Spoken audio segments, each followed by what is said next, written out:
If you love the blues, you found your new home. The Blues Hotel. Real music. Just talking blues. Real stories. And Blues Moments in Time. The history that shaped it all.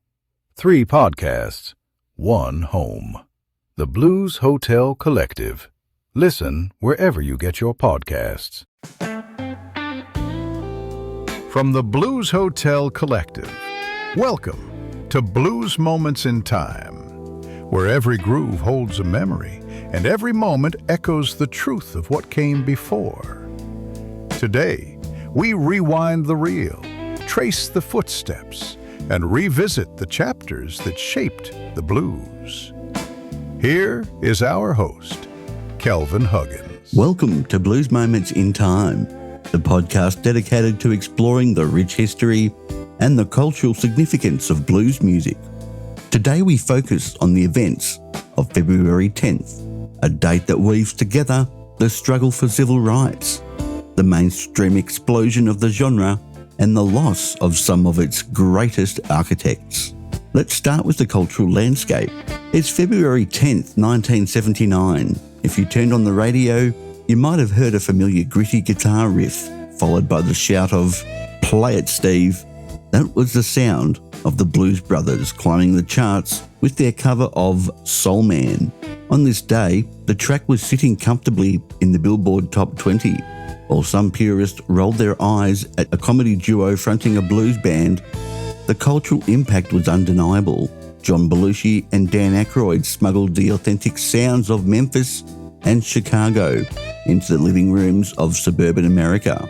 By putting legends like Matt Guitar Murphy and Donald Duck Dunn on screen and on the charts, they sparked a massive revival that gave second winds to the careers of Aretha Franklin and John Lee Hooker. It was the moment the blues went Hollywood and actually won. Now let's turn our attention to the political climate. The blues has always been the soundtrack to the struggle for dignity. And on February 10, 1964, a massive step forward for dignity was taken in Washington. On this day, the US House of Representatives passed the landmark Civil Rights Act of 1964.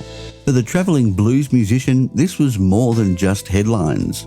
It was a promise that the geography of their livelihood might finally change. For decades, artists from B.B. King to Muddy Waters had navigated the Chitlin Circuit, barred from white-owned hotels and restaurants, playing with the constant threat of Jim Crow hanging over their heads. This vote on February 10 signalled the beginning of the end of the segregated touring map, opening the door for black artists to eventually walk through the front door of the venues they filled. Of course, no discussion of blues history would be complete without exploring the music itself. We have to speak about the mayor of MacDougall Street, Dave Van Ronk. On February 10, 2002, we lost this titan of the folk blues revival. Van Ronk wasn't just a musician, he was the bridge. He took the raw Delta sound of Fury Lewis and Mississippi John Hurt and translated them for the coffee houses of Greenwich Village. He taught us that the blues wasn't just a southern artefact. It was a living, breathing language that could be spoken with a gravelly voice and an acoustic guitar in New York City.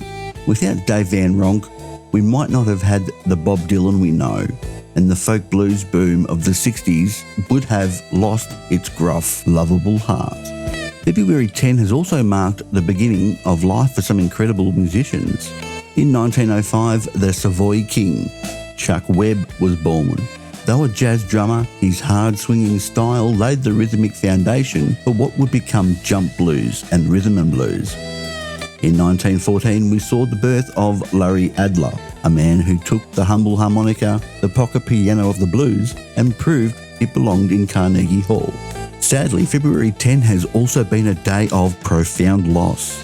We mentioned Dave Van Ronk, but I must also acknowledge a tragedy that is still fresh.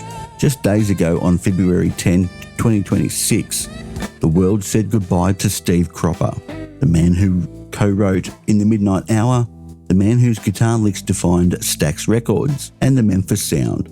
It feels almost poetic and heartbreaking that the man who played that famous riff on Soul Man left us on the very same calendar day that his band was climbing the charts 47 years prior. We also take a moment to remember the great saxophonist Buddy Tate, who left us on this day in 2001, carrying the torch of the Texas tenor sound. And that is all the time that we have for today's episode of Blues Moments in Time. I'm Kelvin Huggins. Join us next time as we continue to explore the fascinating history of the blues.